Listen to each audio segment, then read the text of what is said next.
વડનગરમાં smart police station ખાતે લોક દરબાર યોજાયો હતો। વડનગરના સ્માર્ટ પોલીસ સ્ટેશન ખાતે એસપી હેમાંશુ સોલંકીની અધ્યક્ષતામાં લોક દરબાર યોજાયો હતો। વડનગર સ્માર્ટ પોલીસ સ્ટેશન ખાતે વાર્ષિક નિરીક્ષણ અંતર્ગત જિલ્લા પોલીસ વડા હેમાંશુ સોલંકીની અધ્યક્ષતામાં લોક દરબારનું આયોજન કરવામાં આવ્યું। આ લોક દરબારમાં પ્રજા અને પોલીસ વચ્ચે ખુલ્લો તથા સકારાત્મક સંવાદ યોજાયો હતો। લોક દરબાર દરમિયાન વિવિધ વિસ્તારના આગેવાનો પ્રતિનિધિઓ દ્વારા જન સમસ્યાઓ અને સુરક્ષા સંબંધિત મુદ્દાઓ અંગે રજૂઆત કરવામાં આવી હતી। 3 રસ્તા કોલેજ ચોકડી પાસે નાની પોલીસ ચોકી બનાવવાની માંગ ભાજપ કોષાધ્યક્ષ કમલ પટેલ દ્વારા રજૂ કરવામાં આવી હતી। ઉપરાંત સીપો સ્ટાફને લગતી સમસ્યાઓ અંગે પણ રજૂઆત કરવામાં આવી હતી। જામકા ગામમાં દારૂના ગેરકાયદેસર પ્રવૃત્તિ મુદ્દે ગામના સરપંચ દ્વારા કડક કાર્યવાહી કરવાની માંગ રજૂઆત કરવામાં આવી હતી।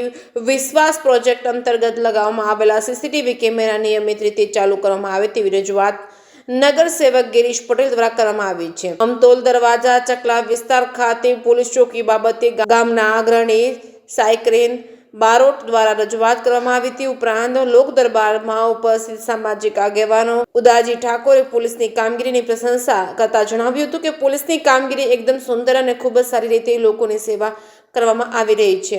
જેકેસી ગુજરાતી સાથે જીગર પટેલ, વડનગર। સાહેબ, આજે વડનગર ખાતે લોક દરબાર યોજવામાં આવ્યો હતો, શું કહેશો? આજરોજ વડનગર પોલીસ સ્ટેશનના વાર્ષિક તપાસણી કાર્યક્રમ અંતર્ગત વડનગર પોલીસ સ્ટેશન ખાતે લોક દરબારનું આયોજન કરવામાં આવેલું, જેમાં સ્થાનિક અગ્રણીઓ, ગ્રામજનો, આજુબાજુના વિસ્તારના ગ્રામજનો, અગ્રણીઓ એ બધા સાથે બધાને સાથે રાખી એમના લોકલ કંઈ પ્રશ્નો હોય, કંઈ રજૂઆત હોય, કંઈ એમની માંગણી હોય એ અનુસંધાને ચર્ચા કરવામાં આવેલી અને એનો યોગ્ય ઉકેલ આવે તે માટેના પ્રયત્નો કરવાની ખાતરી આપવામાં આવી। ખાસ કરીને સાહેબ, પોલીસ ચોકી નવી બનાવવા બાબતે જે રજૂઆત કરવામાં આવી એ બાબતે આપ શું કહેશો?